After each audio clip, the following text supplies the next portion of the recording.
Hello friends, yes के पाठशाला channel में आपका बहुत बहुत स्वागत है। आइए दोस्तों, आज क्या है 4 तारीख। ठीक है, 4 तारीख के सेकेंड शिफ्ट का आज मैं क्वेश्चन लेके आया हूँ। सेकेंड शिफ्ट का मैं क्वेश्चन लेके आया हूँ। इसमें जितने भी क्वेश्चन मिले हैं उसको अच्छे से हम लोग उसका एनालिसिस देखेंगे। ठीक है, और हाँ, जो बच्चे नए हैं प्लीज़ वीडियो को लाइक और शेयर सब्सक्राइब कर दीजिएगा अच्छे से।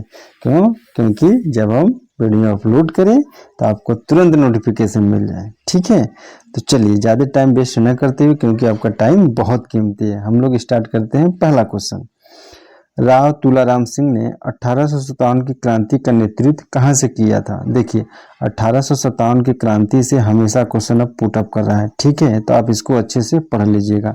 देखिए, जो तुलाराम थे ये रेवाड़ी हरियाणा से इन्होंने 1857 की क्रांति का नेतृत्व किया था। जनरल बख्त सिंह और बहादुर शाह जफर द्वितीय ने नई दिल्ली से।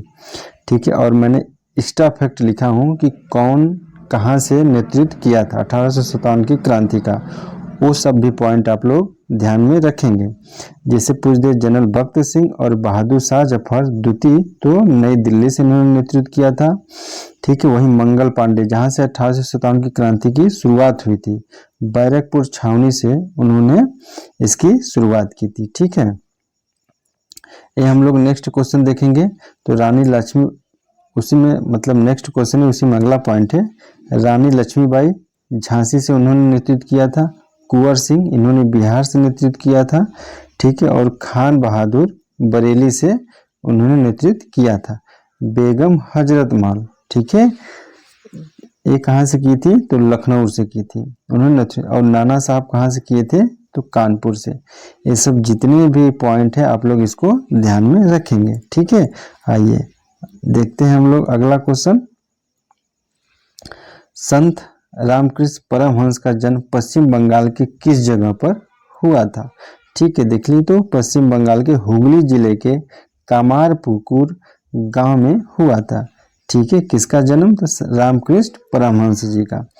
उनका जन्म 18 फरवरी 1836 को हुआ था। उनका बचपन का नाम गदाधर चट्टोपाध्याय था। ठीक है, उम्मीद कर रहा हूँ आपको ये पॉइंट समझ में आ गया होगा। ठीक है, आइए हम लोग अगला क्वेश्चन देखते हैं आरबीआई से। ठीक है, रिजर्व बैंक ऑफ इंडिया घोषित वर्तमान रेपो रेट क्या था, मतलब रेपो रेट में चेंज हुआ है, बढ़ा है कि घटा है, वो पूछा था। तो मौद्रिक नीति समिति ने रेपो दर को 6.5% से 25 आधार अंकों तक कम कर दिया है, जिससे 7 फरवरी 2025 तक वर्तमान रेपो दर 6.25% हो गई। ठीक है, देखिए नेक्स्ट क्वेश्चन क्या पूछा था, पोटेशियम नाइट्रेट का और किस नाम से जाना जाता है। देखिए, पोटेशियम का क्या होता है फार्मूला, KNO3। पोटेशियम का सिंबल क्या होता है, नाइट्रेट का NO3 हो गया। ठीक है, इसको साल्ट पीटर, सोरा और नाइटर के नाम से भी जाना जाता है। ये तीनों चीज को पोटेशियम नाइट्रेट कहते हैं। ठीक है, अगला क्वेश्चन देखेंगे हम लोग। फिर देखिए 1857 की क्रांति से पूछा क्वेश्चन, 1857 की क्रांति के राजनीतिक कारण क्या थे, तो इसका कारण पूछ दिया। तो देखिए, 1857 की क्रांति के राजनीतिक कारण थे ब्रिटिश सरकार की विस्तारवादी नीति, जो व्यापकगत डॉक्ट्रिन ऑफ लैप्स जिसे कहते हैं। ठीक है, सिद्धांत, ब्रिटिश ईस्ट इंडिया कंपनी की विस्तार नीति, ब्रिटिश सरकार की आक्रामक विलय नीति और ब्रिटिश सरकार की हड़प नीति। ठीक है, ये सभी कारण 1857 के राजनीतिक कारण थे। हम लोग अगला क्वेश्चन देखेंगे, निम्नलिखित में से किस फिल्म को आईफा पुरस्कार दिया गया था। इसमें बच्चे ने ऑप्शन नहीं भेजा था, इसलिए अभी तक जितने आईफा अवार्ड दिए गए 2005 से 2013 तक, उनको देख लेंगे। देखिए, बर्फी के लिए मिला था अनुराग बसु को। ठीक है, 3 इडियट्स को मिला था, और जोधा अकबर को मिला था, और ब्लैक और वीर जारा को मिला था। ठीक, अब इसमें से कौन सा ऑप्शन था आप लोग उसको चेक कर सकते हैं। ठीक है, चलिए अगला क्वेश्चन हम लोग देखेंगे। तारापुर परमाणु ऊर्जा संयंत्र किस राज्य में स्थित है, तो इसका आंसर हो जाएगा महाराष्ट्र में। और बाकी जितने परमाणु ऊर्जा संयंत्र है उसको हम लोग देखेंगे। रावत भाटा राजस्थान, देखिए र से रावत, र से राजस्थान, ये एक कोरिलेट करने का आइडिया है। कुड़ीकुलम, नाम से मुझे लग रहा है क्या तमिलनाडु। कैगा, क से कैगा, क से कर्नाटक। काकरापार, ठीक है, इसका क्या हो जाएगा गुजरात। और ये नरौरा उत्तर प्रदेश में, ठीक है। ये सब और जितने भी है परमाणु ऊर्जा संयंत्र रावत भाटा, कैगा, काकरापार, कुड़ीकुलम, ये सब कहाँ है, आप लोग इस चीज को माइंड में रखेंगे, ठीक है। अब देखिए अगला क्वेश्चन क्या पूछता है, हरित क्रांति से। हरित क्रांति में कौन से बीज का प्रयोग किया गया था। तो हरित क्रांति में गेहूं, चावल, बाजरा, मक्का के लिए उच्च उपज देने वालों बीजों में HYV का इस्तेमाल किया गया था। तो इसका सही आंसर क्या हो जाएगा, सीड्स का नाम क्या हो, HYV हो जाएगा, ठीक है। और देखिए नेक्स्ट क्वेश्चन क्या था, 1991 के उदारीकरण का प्रमुख परिणाम क्या था। तो 1991 के उदारीकरण के प्रमुख परिणाम, पहला है वैश्वीकरण, पूंजी का प्रवाह, उत्पादन का बढ़ा और नई नौकरियां, ठीक है। और ये इसके अंदर जो भी डिटेल है आप वीडियो को पॉज करके अच्छे से पढ़ के समझ लेंगे, ठीक है। और उद्योगों का विस्तार है, प्रतिबंधों का हटना था और LPG सुधार नीति भी इस सब में शामिल था, ठीक है। देखिए ये सब भी पॉइंट है, इसको भी आप इसके अंडरलाइन का जो भी है पढ़ लीजिएगा, और ये भी पॉइंट है आप इसको भी पढ़ लीजिएगा, ठीक है। नेक्स्ट क्वेश्चन क्या था, 1905 में बंगाल के विभाजन के समय भारत के वायसराय कौन था। ये ऐसे पूछा था क्वेश्चन, 1905 में बंगाल विभाजन के, जब बंगाल विभाजन नहीं था तो 1905 में भारत का वायसराय कौन था। तो इसका आंसर हो जाएगा लॉर्ड कर्जन था।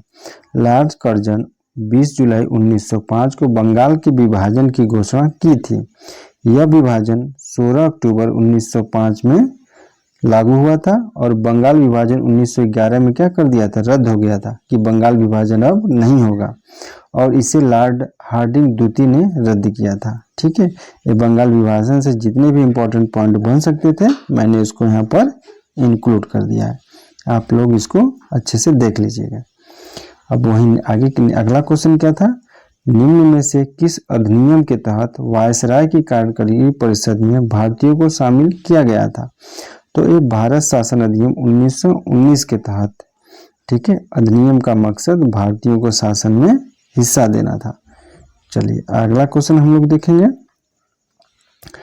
उसी में अगला क्वेश्चन ही पॉइंट है, भारतीय परिषद अधिनियम 1861 के तहत गवर्नर जनरल की कार्यकारी परिषद की स्थापना हुई थी। इस अधिनियम के तहत भारतीयों के लिए अपने देश प्रशासन में हिस्सा लेने संभव बन पाया था। भारत की ब्रिटिश सरकार द्वारा पारित किस अधिनियम ने भारत परिषद को समाप्त कर दिया था। अच्छा एक क्वेश्चन उसी में, ये शायद अगले वाले शिफ्ट में क्वेश्चन पूछ दे। तो भारत की ब्रिटिश सरकार द्वारा पारित किस अधिनियम ने भारत परिषद को समाप्त कर दिया था। तो इसका आंसर क्या हो जाएगा, 1935 का भारत शासन अधिनियम, ठीक है। चलिए अगला क्वेश्चन क्या पूछा था, स्वामी तुलसीदास ने रामचरित मानस लिखने का कार्य कहाँ से शुरू किया था। तो तुलसीदास रामचरित मानस की रचना अयोध्या में रामनवमी के दिन 1574 ईस्वी में शुरू किए थे। इन्होंने इसे अवधी भाषा में लिखा था, ठीक है।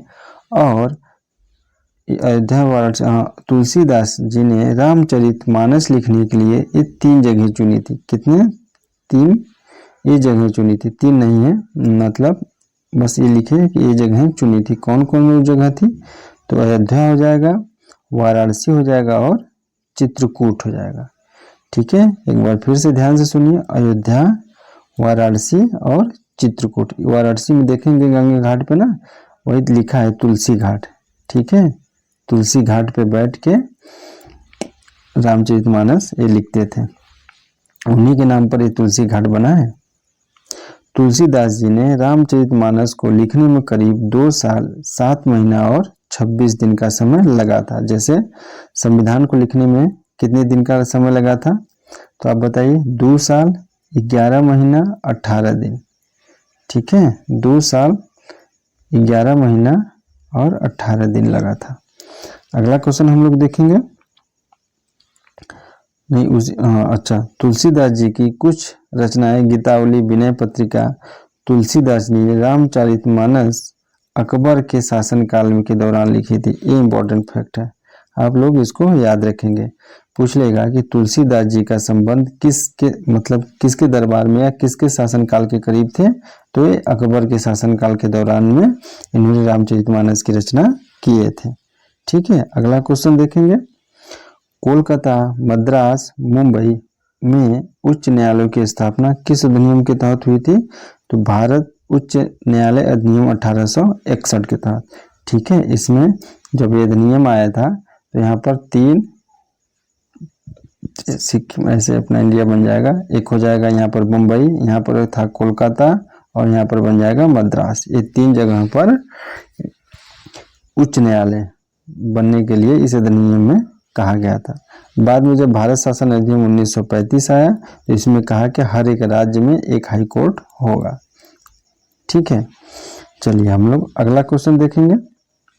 चिकन नेक के नाम से किस कॉरिडोर को जाता है, तो सिलीगुड़ी कॉरिडोर। ठीक है, यही है चिकन कॉरिडोर, जो यहाँ पर अपना देखेंगे ना, ऐसे है सिक्किम, ठीक है, ऐसे अरुणाचल प्रदेश होते हुए ऐसे करते हुए ये है ना बांग्लादेश, यहीं पर थोड़ा सा ऐसे करके इसी को कहते हैं चिकन कॉरिडोर। यहीं से चाइना ने कनेक्शन काटना चाहता है, अगर यहाँ से कनेक्शन काट दिया तो इस पर ये पूरा कब्जा कर सकता है। ठीक है, इसीलिए इसको कहा कहते हैं चिकन नेक। एकदम देखते हैं जैसे मुर्गे का गला नहीं होता वैसे ही अपना ये वाला एरिया है।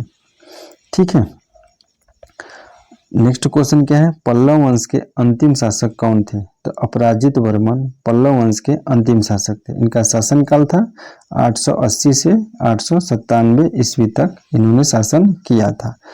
और पल्लव वंश के संस्थापक सिंह विष्णु थे। नरसिंह वर्मन प्रथम पल्लव वंश के सबसे महान शक्तिशाली राजाओं में से एक थे। महेंद्र वर्मन प्रथम पल्लव वंश के प्रमुख राजा थे। ठीक है, नेक्स्ट क्वेश्चन देखेंगे।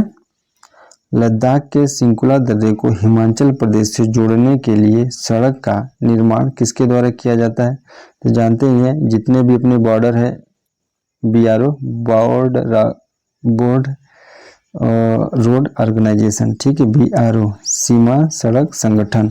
ठीक है, यानी जितने भी पहाड़ी एरिया पर हम लोग अपना ये जो बनता है ना पहाड़ी एरिया पर अपना हिमालय, जम्मू कश्मीर, उत्तराखंड, ये सब ये पूरा कौन रोड बनाता है, तो BRO बनाता है। ठीक है, देखिए केंद्रीय युवा मामले एवं खेल मंत्री ने खेलो इंडिया राइजिंग टैलेंट आइडेंटिफिकेशन कार्यक्रम के दूसरे चरण का उद्घाटन कब किया था, तो इसका सही आंसर होगा 19 जुलाई 2024 को। कहाँ किया था, तो नई दिल्ली में। देखिए नेक्स्ट क्वेश्चन क्या था, मंत्री परिषद को कौन भंग कर सकता है। देखिए ध्यान से सुनिएगा, राज्यपाल राज्य सरकार के मंत्रिमंडल को भंग कर सकता है, वहीं लोकसभा को भंग करने का अधिकार किसके पास है, राष्ट्रपति के पास। ठीक है, अनुच्छेद 74 में राष्ट्रपति को उसके कार्यों के निष्पादन में सहायता और सलाह देने के लिए प्रधानमंत्री की अध्यक्षता में मंत्रिपरिषद का प्रावधान है। ठीक है, चलिए नेक्स्ट क्वेश्चन क्या था, मंत्रिपरिषद के अध्यक्ष कौन होते हैं, तो भारत में केंद्र सरकार के मंत्रिपरिषद के अध्यक्ष प्रधानमंत्री होते हैं, वहीं राज्य सरकार के मंत्रिपरिषद के अध्यक्ष CM होते हैं। देखिए मंत्रिपरिषद में कितने सदस्य संख्या होती है, तो ये लोकसभा का मैक्सिमम 15% तक हो सकते हैं। ठीक है, मैक्सिमम 15% तक, इससे ज़्यादा नहीं हो सकते हैं। नेक्स्ट क्वेश्चन क्या है, भारत के संविधान में कुल कितने खंड हैं, तो भारतीय संविधान में फिलहाल 25 भाग, 848 अनुच्छेद और 12 अनुसूचियां हैं। अब 48 अनुच्छेद कैसे, तो जैसे क्लास 1 क्लास 2 करके जोड़ा गया था, तो टोटल ना, और संविधान संशोधन के थ्रू 25 भाग। लेकिन अगर जब संविधान बना था तो उस समय 22 भाग, 395 अनुच्छेद और 8 अनुसूचियां थी। ठीक है, अगला क्वेश्चन क्या है, इनमें से कौन सा बंदरगाह पश्चिमी तट पर स्थित प्रमुख बंदरगाह नहीं है, तो देखिए भारत के पश्चिमी तट पर, पश्चिमी तट का मतलब जैसे ये हो गया अपना इंडिया, ठीक है, अच्छे से नक्शा नहीं बन पाया, बस समझ लीजिएगा।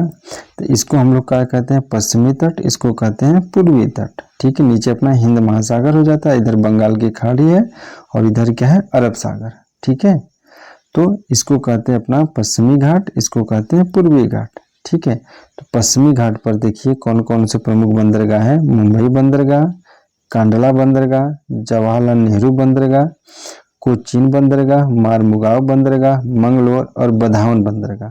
वहीं अगर पूर्वी तट पर स्थित बंदरगाह देखें तो चेन्नई, तूतीकुरिन, विशाखापट्टनम, पारादीप, कोलकाता और एन्नोर, यही ऑप्शन में दिया था। एन्नोर पूछा था पश्चिमी घाट, लेकिन है ये पूर्वी घाट पे। ठीक है, तो यही प्रमुख बंदरगाह नहीं होगा।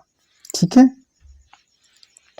नेक्स्ट क्वेश्चन क्या था, पंजाब, राजस्थान, गुजरात के तटीय क्षेत्रों में पाए जाने वाले वनों को क्या कहते हैं, तो तटीय वन या आर्द्रभूमि वन कहते हैं।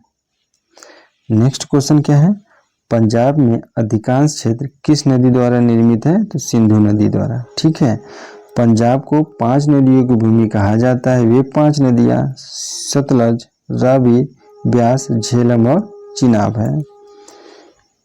आइए अगला क्वेश्चन देखेंगे हम लोग, विलियम बेंटिक ने किसके सहयोग से सती प्रथा को प्रतिबंध लगाया था, तो राजा राम मोहन 1829 में, मतलब विलियम बेंटिक ने राजा राम मोहन की सहायता से 1829 में सती प्रथा को क्या किया था, खत्म कर दिया था। वहीं स्लीमैन की सहायता से, किसकी सहायता से, स्लीमैन की सहायता से 1830 में ठगी प्रथा को समाप्त किया था। किसने, विलियम बेंटिक ने, इसमें सहायता लिए थे स्लीमैन की। चलिए हम लोग अगला फैक्ट देखते हैं, क्वेश्चन है, कौन सा मौलिक अधिकार कुछ मामलों में गिरफ्तारी और नजरबंदी के खिलाफ सुरक्षा प्रदान करता है, तो ये सबको पता होगा, फंडामेंटल राइट। देखिए मैंने बताया था फंडामेंटल राइट। ठीक है, 12 से 35 तक आप पूरा अच्छे से रट लीजिए। और वही डीपीएसपी हर एक शिफ्ट में क्वेश्चन उठा रहा है, 36 से 51 तक, इसको आप अच्छे से रट लीजिए। तो अनुच्छेद, इसका आंसर क्या हो जाएगा, अनुच्छेद 22। भारतीय संविधान का अनुच्छेद 22 क्या है, अपना फंडामेंटल राइट है, जो कि स्वतंत्रता के अधिकार के अंतर्गत आता है। साल 2024 के global hunger index GHI global hunger index में भारत कितने स्थान पर रहा है, तो भारत 127 देशों में 105वें स्थान पर रहा है। इस सूचकांक में भारत को गंभीर श्रेणी में रखा गया है। भारत का ग्लोबल हंगर इंडेक्स क्या है, 27.2 रहा है। सोचिए, गंभीर श्रेणी में इंडिया को रखा गया है। साल 2024 के मानव विकास सूचकांक में भारत की रैंक क्या थी, नेक्स्ट क्वेश्चन है, तो 134वीं रैंक थी, किसमें, मानव विकास सूचकांक में। यह रिपोर्ट संयुक्त राष्ट्र विकास कार्यक्रम UNDP के द्वारा प्रस्तुत किया जाता है। इस रिपोर्ट के मुताबिक स्विट्जरलैंड को इस सूचकांक में पहला स्थान मिला है। हमेशा ये स्विट्जरलैंड, नॉर्वे, फिनलैंड, यही सब आते हैं हमेशा। अगला क्वेश्चन देखेंगे, मानव विकास सूचकांक की गणना किस आधार पर की जाती है, तो जीवन प्रत्याशा, शिक्षा और जीवन स्तर के आधार पर की जाती है। इसको मानते हैं, जीवन प्रत्याशा कि आदमी कितने दिन तक रहता है, एजुकेशन क्या है और जीवन स्तर क्या है। नेक्स्ट क्वेश्चन, भारत में मानसून की वापसी का मौसम किस महीने में होती है, तो अक्टूबर नवंबर के आसपास होती है, यानी अक्टूबर से नवंबर के बीच में। देखिए नेक्स्ट क्वेश्चन क्या है, देखिए एक क्वेश्चन ऐसे पूछा था, इंडस एक्स शिखर सम्मेलन में प्रौद्योगिकी निर्यात नियंत्रण नीतियों और विनिमय पर एक हाइब्रिड सत्र का आयोजन कहाँ किया गया था। ठीक है, तो फरवरी 2024 में नई दिल्ली में किया गया था। ठीक है, इस क्वेश्चन को समझ लीजिए, ऐसे था क्वेश्चन। चलिए, कृषि के लिए सबसे अच्छा फैक्टर कौन सा है, तो ऑप्शन में शायद अच्छा ट्रांसपोर्ट सप्लाई था, यही इसका सही जवाब होगा। लेकिन इसके अलावा क्या क्या डिपेंड करता है कृषि के लिए, वो भी हम लोग देख लेंगे। कृषि के लिए अच्छा ट्रांसपोर्ट जरूरी है, कृषि उपकरण भी बहुत जरूरी है, अच्छी परिवहन सुविधा से उत्पादों के खेतों से बाजारों तक पहुंचाया जा सकता है। वहीं कृषि उपकरण से खेतों की जुताई, टिल्डिंग और ढुलाई जैसे काम आसानी से हो जाते हैं। नेक्स्ट क्वेश्चन क्या है, निम्नलिखित में से किस अधिनियम के जरिए भारत राय में वायसराय का पद बना था।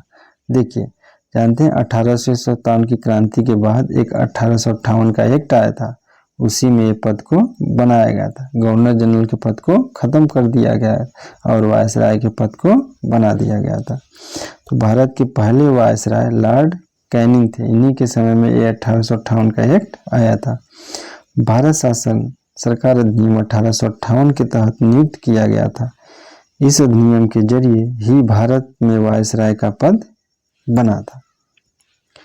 देखिए, कैलाश मंदिर पूछा था कहाँ था, ये नहीं कंफर्म हो जाता कहाँ के कैलाश मंदिर। कैलाश मंदिर 2-3 जगह है।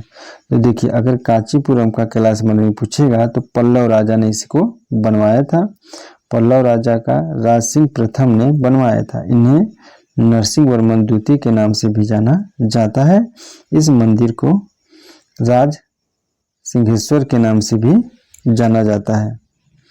और एलोरा का अगर कैलाश मंदिर के बारे में पूछ दिया जाए तो राष्ट्रकूट सम्राट कृष्ण प्रथम ने इसको बनवाया था। यह मंदिर राष्ट्रकूट वंश के राजाओं और कारीगरों के परिश्रम से बना था। इस मंदिर का नाम मूल रूप से राष्ट्रकूट राजा कृष्णेश्वर के नाम पर रखा गया था। अगला क्वेश्चन क्या था, खेजड़ी और बबूल किस प्रकार के वन हैं। तो उष्णकटिबंधीय कांटेदार वनों में पाए जाने वाले पेड़ हैं। ये वन दक्षिण पश्चिम पंजाब, हरियाणा, राजस्थान, गुजरात, मध्य प्रदेश, उत्तर प्रदेश के अर्धशुष्क क्षेत्रों में पाए जाते हैं। अर्धशुष्क क्षेत्रों में पाए जाते हैं।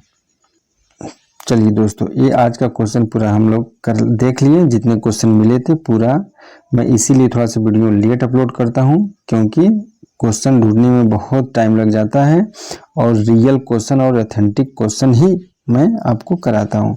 आप जाए कि जो भी पेपर दे के आया उससे आप इसको मिला लीजिएगा, ठीक है।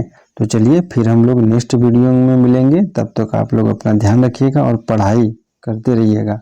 और एसएससी जीडी का आंसर की भी आ गया, ठीक है। आप लोग जाइए अपना रिजल्ट चेक करिए। जिनका हो गया है उनके लिए बहुत बहुत बधाई, और जिनका नहीं हुआ है वो फिर से अच्छे से मेहनत करेंगे, ठीक है। चलिए, जिनका हो गया वो कमेंट बॉक्स में अपना नंबर कमेंट कर देंगे, ठीक है। चलिए, थैंक यू, बाय बाय।